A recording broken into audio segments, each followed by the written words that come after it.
última semana, o presidente Lula questionou a utilização do dólar como moeda padrão para transações comerciais entre os países e defendeu uma moeda alternativa para as trocas envolvendo as nações que integram o BRICS. Mas na prática, como é que isso funciona?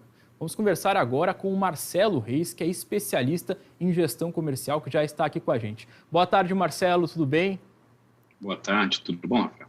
Tudo certo. Marcelo, eu queria que você começasse falando para a gente se isso realmente, existe a possibilidade disso realmente acontecer, essa troca do dólar por uma outra moeda. Lógico. Veja bem, hoje em dia não existe nenhuma obrigatoriedade que contratos internacionais sejam feitos em dólar.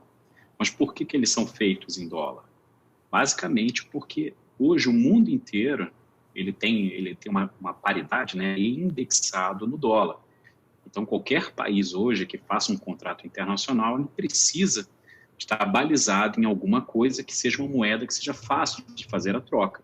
E essa moeda no mundo inteiro, já tem algumas décadas aí, é o dólar. Então, por isso que você hoje não tem nenhum problema se você quisesse mudar. Agora, na prática, é muito difícil que essa mudança ocorra de uma maneira rápida e prática.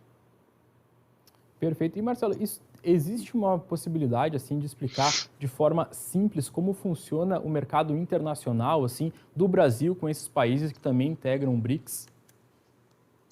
Lógico, veja, se a gente fosse pensar, né, de uma maneira bem simplista, como é que você faz esse mercado internacional? É assim como uma transação, uma compra. Você tem um país que quer alguma coisa, né, uma empresa, uma indústria quer alguma coisa, e você tem uma outra que tem esse produto ou este serviço. Esses dois entram em acordo e você chega no denominador de qual que é o produto, qual a moeda que vai ser paga, né? E qual vai ser, por exemplo, as condições comerciais. Então, na prática, é alguma coisa muito simples de ser feita, né? O problema são sempre todos os pontos que envolvem essas transações e principalmente quando você tem outros países envolvidos, às vezes, na produção dessa mercadoria. Se nós formos ver, por exemplo, o carro hoje, ele provavelmente tem componentes de vários países no mundo. E como é que você consegue juntar todos esses componentes num único valor, num único preço para o consumidor, que ele consiga pagar na sua moeda local?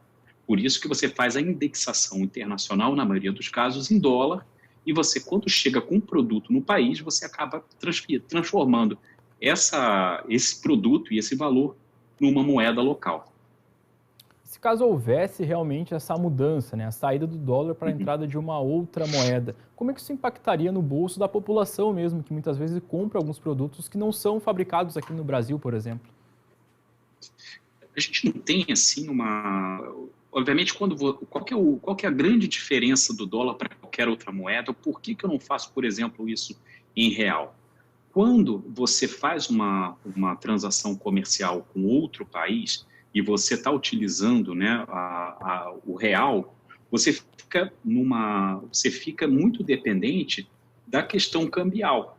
Então, por exemplo, se hoje eu compro um produto por R$1.000, certo? E esse produto tem componentes internacionais, componentes de outros países, que ele vai fazer com que esse produto fique mais caro. Provavelmente, nesse momento, eu estou tendo um benefício, porque eu paguei R$1.000, mas lá fora ele já está custando mais do que R$1.000.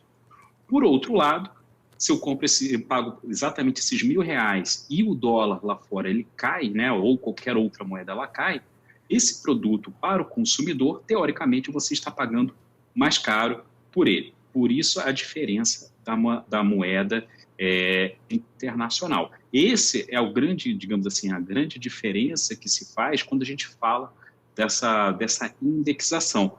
Isso pesa no bolso do consumidor, no final das contas. Se a gente tivesse sempre uma queda, né, se a gente tivesse sempre, digamos assim, um real muito mais forte do que outras moedas, provavelmente sim, seria melhor para o consumidor, mas a gente não tem. A gente sabe que a economia ela oscila muito durante um período de tempo.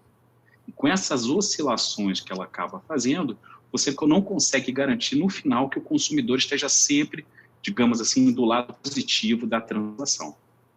Então, na prática, não dá para dizer se essa mudança seria positiva ou negativa, né? Porque vai depender muito do cenário econômico que o mundo vai viver, né? Exatamente. E você precisa de uma indexação. A não ser que você tivesse uma moeda única, que é quase que uma utopia global, né? Se tivesse uma moeda única, aí sim você poderia fazer esse tipo de transação. Mas, obviamente, aí você depende de cada país, de cada sistema econômico em cada país, para que você pudesse chegar numa moeda hoje utópica global, né? Então, hoje você não conseguiria. Você teria, em alguns momentos, sim, seria positivo para o consumidor, em alguns momentos, não.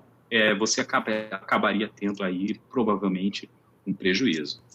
Quando se fala nesse assunto, se fala muito sobre o Fundo Monetário Internacional, né, Marcelo? O que é isso, assim, para a população mesmo que, de repente, quer comprar alguma coisa para ela entender como é que funcionam essas transações internacionais? Veja bem, o Fundo Monetário Internacional, ele é uma instituição, né, que foi criada para que os países, né, foi criada no século passado, e na verdade foi criado para que países que precisem de ajuda, né, por causa de crises, ele possa ser acessado. Então você hoje já tem, se não me engano, são mais de 180 países que fazem parte do Fundo Monetário Internacional. Você tem o BRICS, né, o Banco do BRICS, que é o NDB, né, o novo Banco do Desenvolvimento, e o Banco do BRICS, ele foi criado com o propósito de ajudar na estrutura, ajudar esses países, né, em desenvolvimento. O BRICS hoje é Brasil, Rússia, Índia, China e a África do Sul, e existem outros países também que fazem parte do BRICS, certo? Mas eles ajudam o quê? Na infraestrutura desses países. Em teoria, você poderia ter condições melhores através do BRICS do que utilizando, por exemplo, o Banco Mundial. Esse sim também é um banco utilizado para infraestrutura. O FMI, então, é um fundo que é mais utilizado, digamos assim, para crises, né? Então, você tem essas instituições, digamos assim, auxiliando, né, na economia mundial. Perfeito, Marcelo. Muito obrigado pelos esclarecimentos, pela participação aqui no Conexão RS. Seja sempre muito bem-vindo. Muito obrigado novamente pela oportunidade. Abraço.